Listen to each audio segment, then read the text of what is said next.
కానూన్ ఏంటి ఈ వీడియోలో అయితే కనుక తెలుసుకుందాం. మనమైతే ప్రభుత్వం వచ్చేసి 3 నెలలు క్షమాభిక్షణ అయితే ప్రకటించేసింది.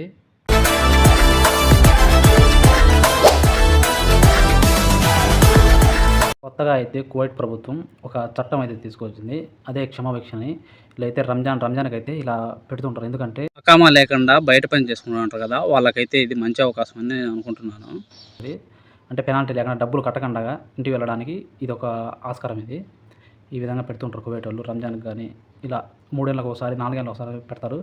అదైతే కానీ ఆ కానూన్ అయితే, ఆ చట్టం అయితే, కానూన్ అంటే చట్టం అని, ఆ చట్టం అయితే ఇప్పుడైతే వచ్చింది. అది ఇప్పుడైతే వెళ్ళాలనుకునేవారు వెళ్ళొచ్చు ఇంటికి డబ్బులు కట్టకుండా. ఇది వచ్చేసి మార్చి 17వ తేదీ నుంచి జూన్ 17వ తేదీ వరకు అయితే పెట్టింది. మార్చి 17వ తేదీ, మార్చి అంతా, ఏప్రిల్ అంతా, మే అంతా, జూన్ 17వ తేదీ వరకు, అంటే 3 నెలలు పెట్టింది ఖచ్చితంగా.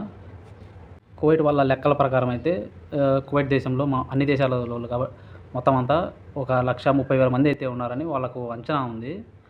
అంతమంది పోతారని వాళ్ళైతే ఈ కానూన్ అయితే ఉద్దేశించి పెట్టడం జరిగింది. ఈ కానూను, ఆ చట్టం వచ్చేసి మార్చి 17వ తేదీ నుంచి స్టార్ట్ అవుతుంది. అంటే రేపటి నుండి 17వ తేదీ నుంచి స్టార్ట్ అవుతుంది. అంటే ఆదివారం నుంచి స్టార్ట్ అవుతుంది. జూన్ 17వ తేదీ వరకు అయితే ఎండ్ అవుతుంది. ఈ 3 నెలలు ఉపయోగించుకోవాలని మనస్ఫూర్తిగా మన తెలుగు వాళ్ళు కానీ ఎవరైనా ఉంటే వెళ్ళిపోవచ్చని, అదే డబ్బులు కట్టకుండా వెళ్ళిపోవచ్చని కోరుకుంటున్నాను ఫ్రెండ్స్. నచ్చితే నా ఛానల్ లైక్ చేయండి, షేర్ చేయండి, సబ్స్క్రైబ్ చేసుకోండి. ఇలాంటి కువైట్ వీడియోస్ మరెన్నో వస్తుంటాయి మా ఛానల్ నుంచి.